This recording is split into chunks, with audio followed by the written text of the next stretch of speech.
Hey guys, it's Melissa here from melissaoatman.com. Welcome to Awaken Your Inner Awesomeness, a daily podcast devoted to spirituality and self-help. If you're new, I want to welcome you. If you're returning, welcome back.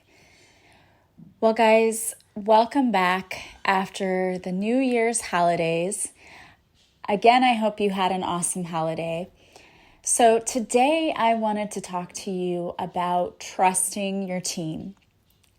So I had a very unusual day, and I thought that I would just describe my day to you because I think that you will understand after I describe what happened in this very bizarre, unusual day for me, how trusting in your team is just the best thing you can do.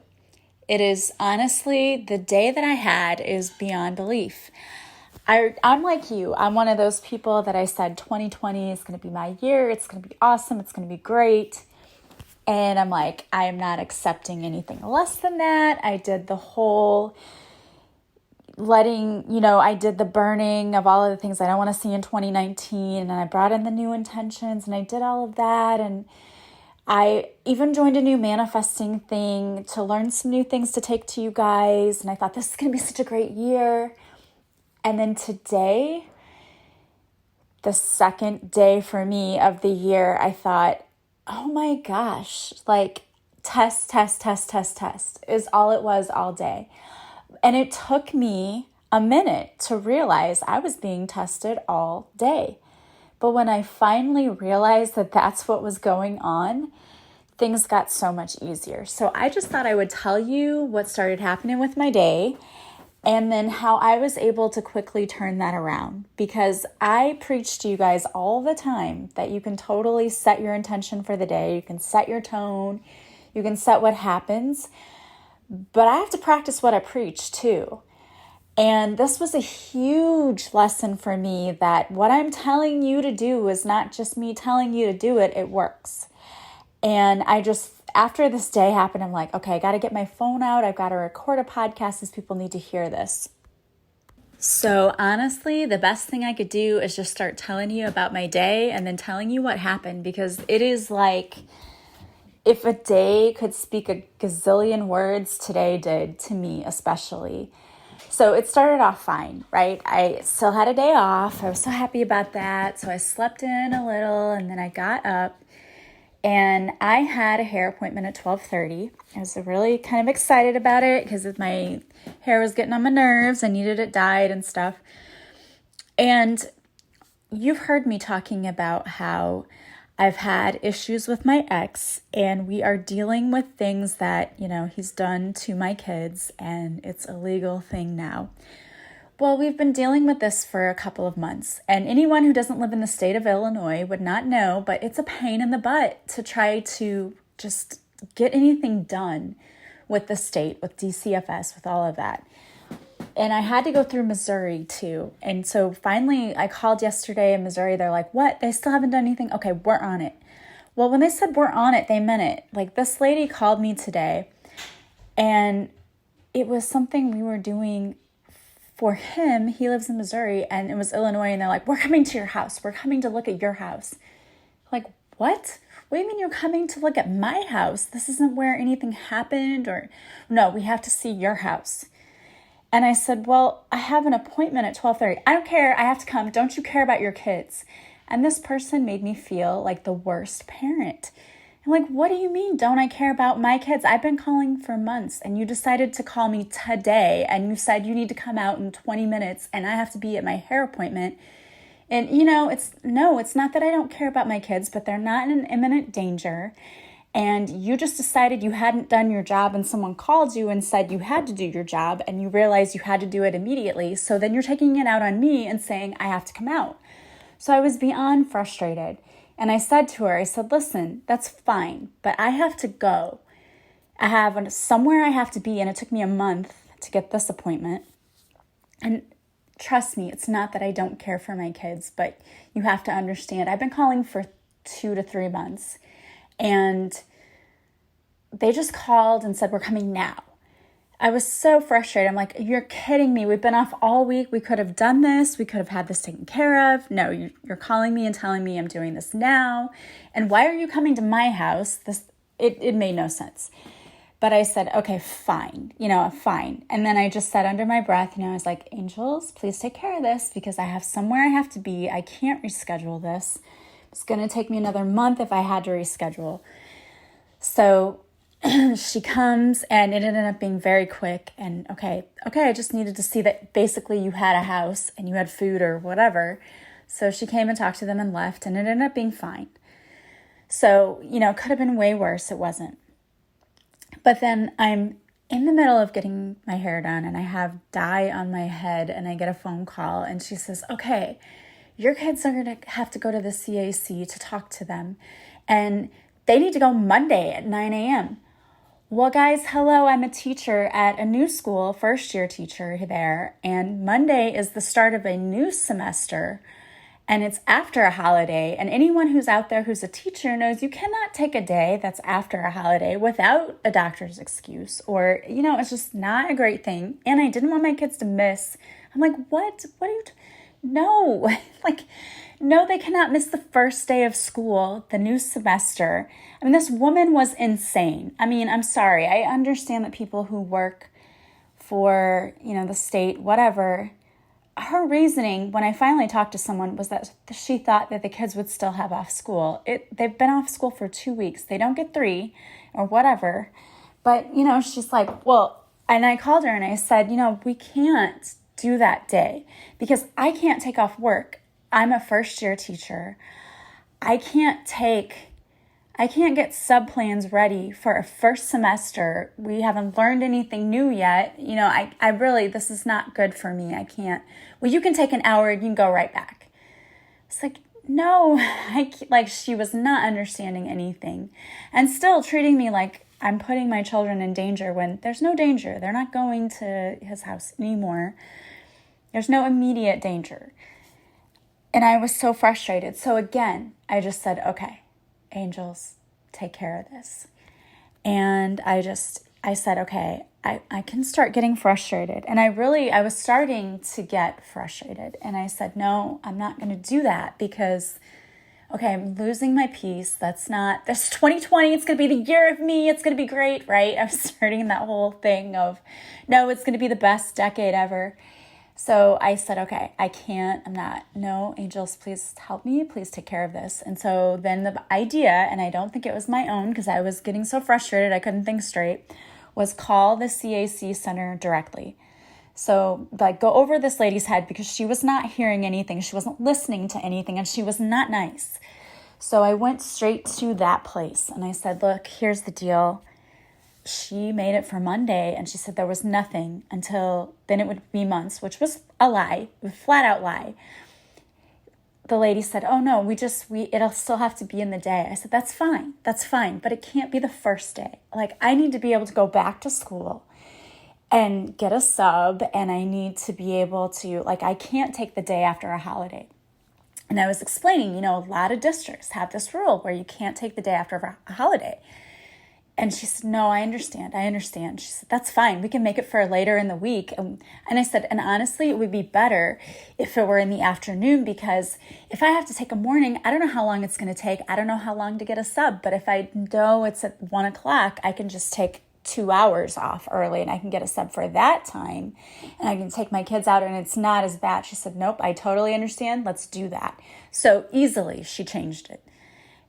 After someone who was rigid and I'm not going to change it. And that's one thing I've learned in my life is you have to advocate for yourself and you have to go above people's heads sometimes. You just do. If there's someone who is rigid and there's no reason they're being rigid other than they're just being rigid, go over their heads because some people just don't want to bend or give in or do anything, even when it's possible. And this lady was not going to. But when I went around her, and I don't care if it made her mad, my kids' education, my job, our employment, all of that is more important than this is not an emergency. This was not something, and it worked out fine. So that was that. Then I come home and I called my cell phone company because my bill was extremely high and just beyond what it really should be. So I called and did that, what can you do for me? And they got me a lower phone bill, a better plan, and they got me more internet, like better internet. And it was, faster than what I had, but cheaper because they just came out with new rates. And I decided to drop Uverse because we do all these streaming things and no one ever watches it anyway. And that was going to save us a lot of money too. So we did all these things, but they had to come out today and they switched the modem because ours was older and it wasn't really working well. So they switched it, but they're like, no, it shouldn't cause an interruption to anything. Well, of course it did. My new phone wouldn't connect to the Wi-Fi and my laptop wouldn't connect to the Wi-Fi. And luckily the guy was still there. I was able to catch him and say, my phone's not connecting. And it took us a while to figure out what was going on. We had to forget all the network settings and whatever. You know how it is when you're just so frustrated. You're like, why is technology not working? But he got that to work. And then I couldn't get my laptop to work and he was long gone. And my brother's trying and we're like, what's going on? We couldn't figure it out somehow. Anyway, like an hour later, he figured it out. But it was about that time too. I was starting to get frustrated and I said, okay, nope, I'm not going to worry about this. And I decided I was going to put my laptop away. I was going to deal with it later, but I said, angels, please help me. Please take care of this. Please bring me someone who can help me fix this. I'm not going to deal with this because I'm not going to lose my peace. It's not worth it. I don't need to do anything right now. But then my brother said, I figured it out on my daughter's laptop. So he was like, bring me yours. So he figured it out and it was fine. But then in the meantime, I'm also texting. I'm telling you, this was the day of tests for me, which is fine. It's great because it proves to me that I'm passing, which is awesome. But as you know, I switched jobs. And over the break, I got together with one of my former colleagues who I taught with German with at the other school. And we were just such good friends. I mean, we went for lunch. We went at 11. We were there for like 5 hours. And we just talked and laughed. And she was telling me, she's not super happy with the person who took my place. And it makes me feel bad. But also she understands that I had to go where I went. But then she's telling me, this teacher tells me that you didn't teach them anything. I'm like, what? What do you mean I didn't teach them anything? I taught them exactly the same things you taught your kids. We both had ones. We have common assessments. How is it that mine wouldn't pass the assessment if I didn't teach them anything? She said, oh yeah. She said, you didn't teach them anything and they had to learn everything all over again. I'm like, what? I was so frustrated. But it also made me see how maybe the teacher that I took, her position, maybe she thought that I felt the same way about her. And I don't, because the kids would all say like, oh, we're not learning anything. And I would talk to them. I'm like, yes, you did. Their writing is amazing. Like she taught them a lot, and I'm super grateful to have walked in after her because, they know a lot of things and it's incredible. It's great. It's awesome. But, this person saying like, I didn't teach them anything and they didn't, I'm like, what? What do you mean? Yes, I did. And then, so we're trying to plan this field trip together. We did this field trip. I planned it when I worked where I used to work. And we invited the teacher that I now took her position. We invited her because my daughter was in her class. And she was like, oh, yeah, thank you. And we all worked together. It was awesome. And I said, let's do that again if you want, and I'll plan it again and you guys can join. And she said, yeah, she was all for that.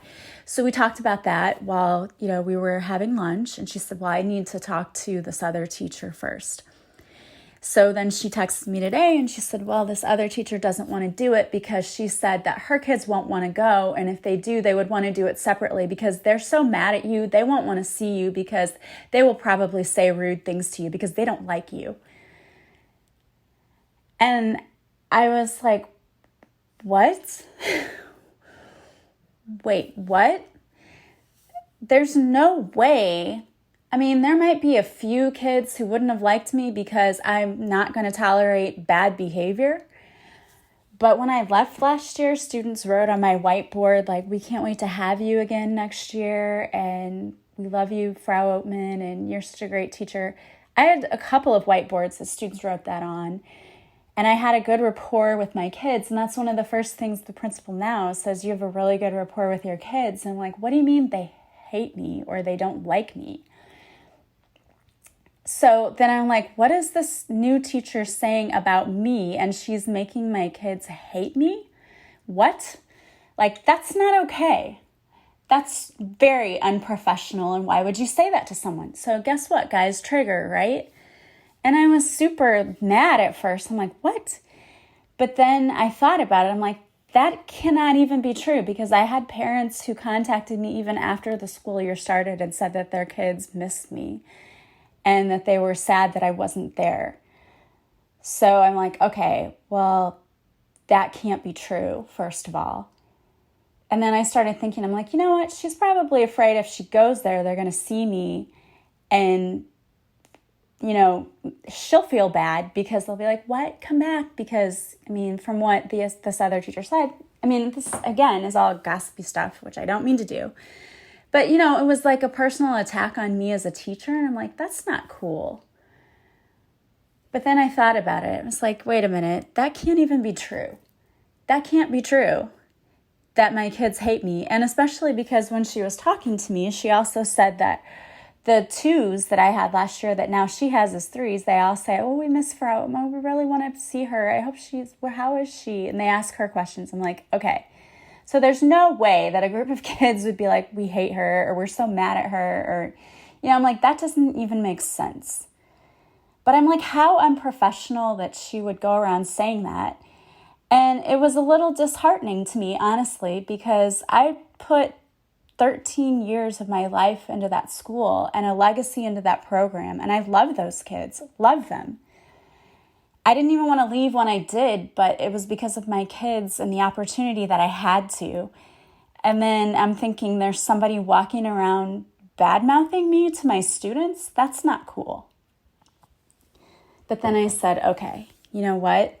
There's nothing you can do about it. You're not there anymore. You can't, you know, if she wants to badmouth you, there's nothing you can do about it. As much as it sucks, because you know you put your heart and your soul into that program and you guys built it up, there's nothing you can do. If somebody wants to say you're terrible and make their students think you are and think that you hated them, sadly, there's nothing I can do about that. It's heartbreaking because I loved my kids. I still love my kids. Even the kids that I don't have now, I still have so many former students who contact me on Facebook, and like, I don't want to cry, but it sucks that somebody would say that I don't like my kids, or I didn't teach my kids, or I didn't put in effort. That really hits home to me because I know how much I cared.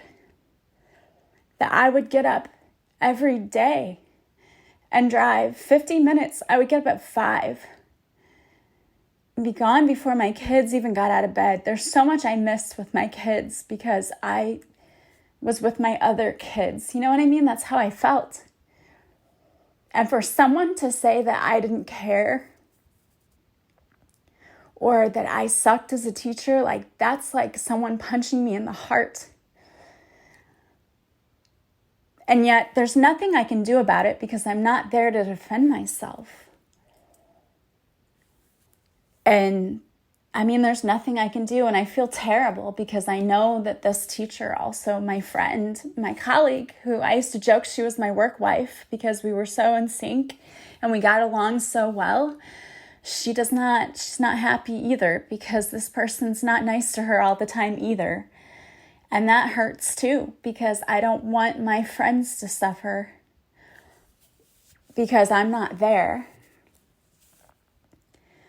And it's something that, again, that, you know, we make our choices in life. We have to make our choices. And as I sit here, it's like I try not to feel bad, but anyone who knows me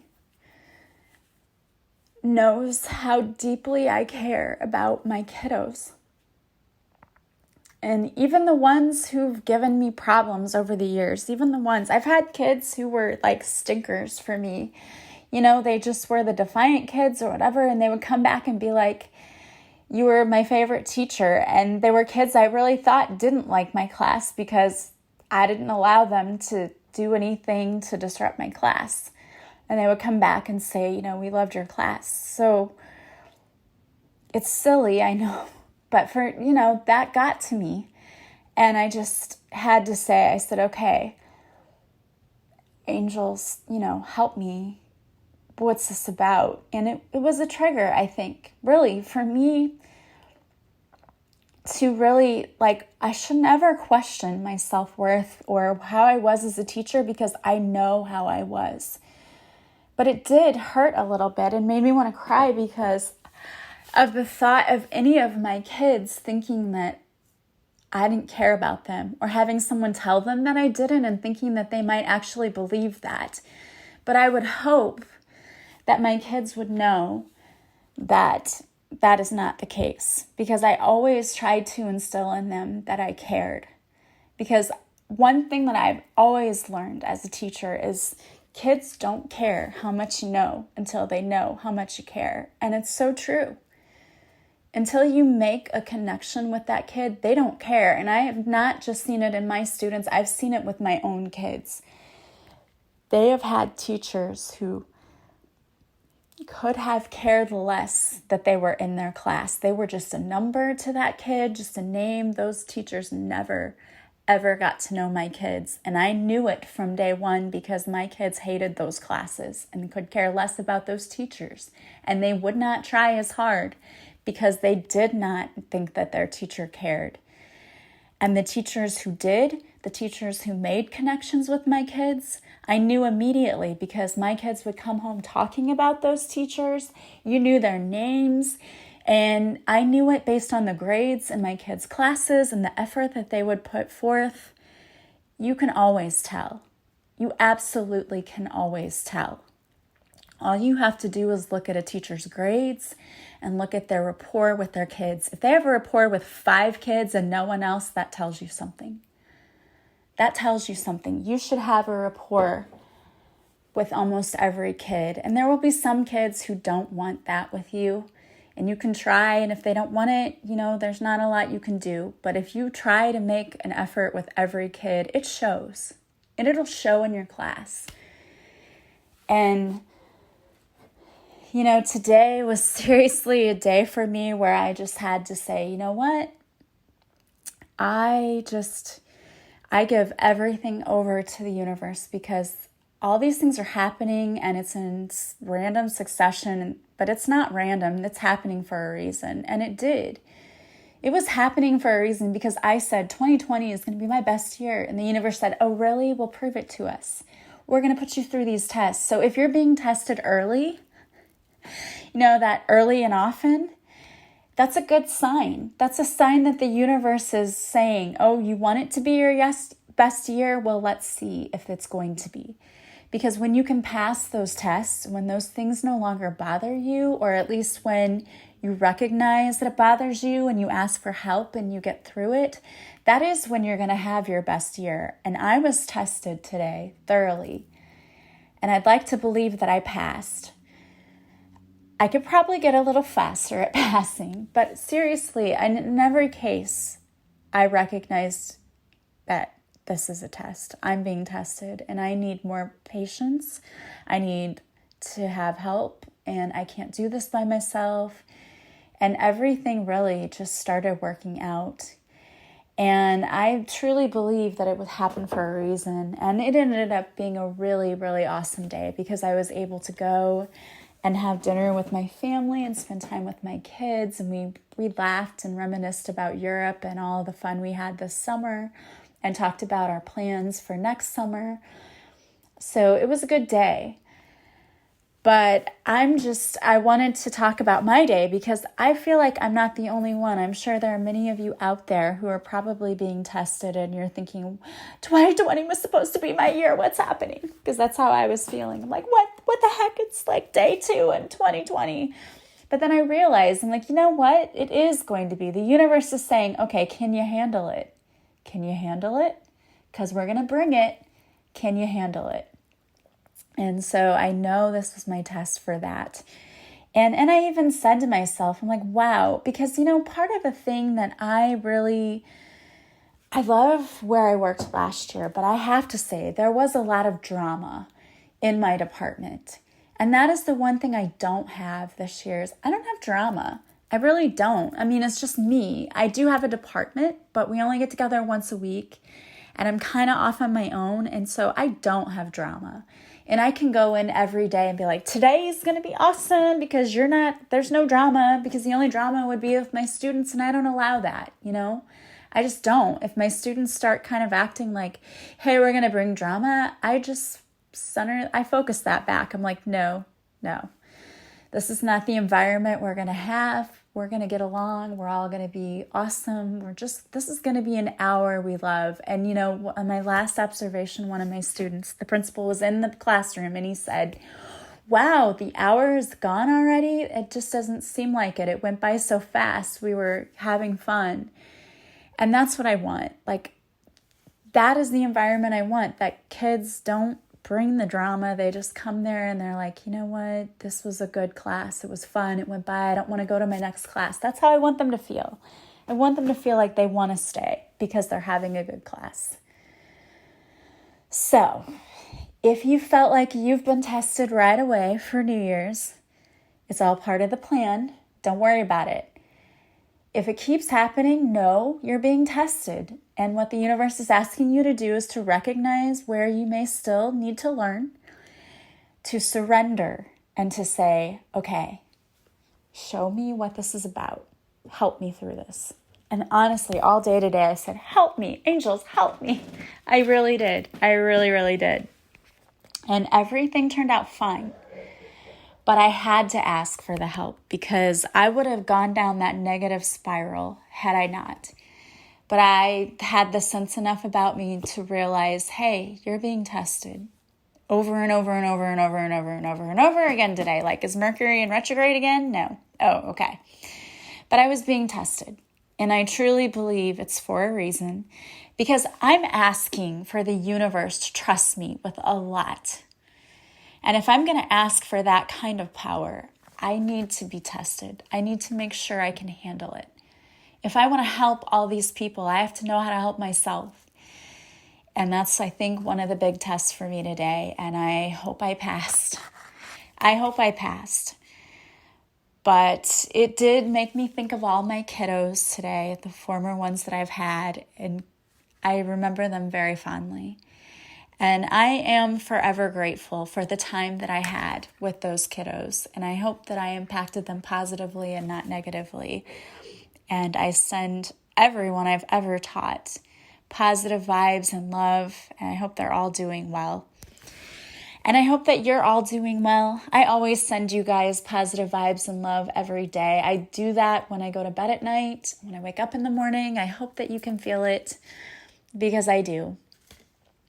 Well, I wanted to pull a card for you guys today. So the card I pulled is from the Chakra Healing deck by the Sage Goddess, and it is Inner Well. Tap into your well of strength and draw from your inner reservoir of divine power. You have everything you need within you, awaiting your remembrance, exploration, excavation, and ultimately your mastery. Confidently claim your unique power and gifts in this world and ground into the truth that you are held, supported, and kept safe in the arms of a loving universe.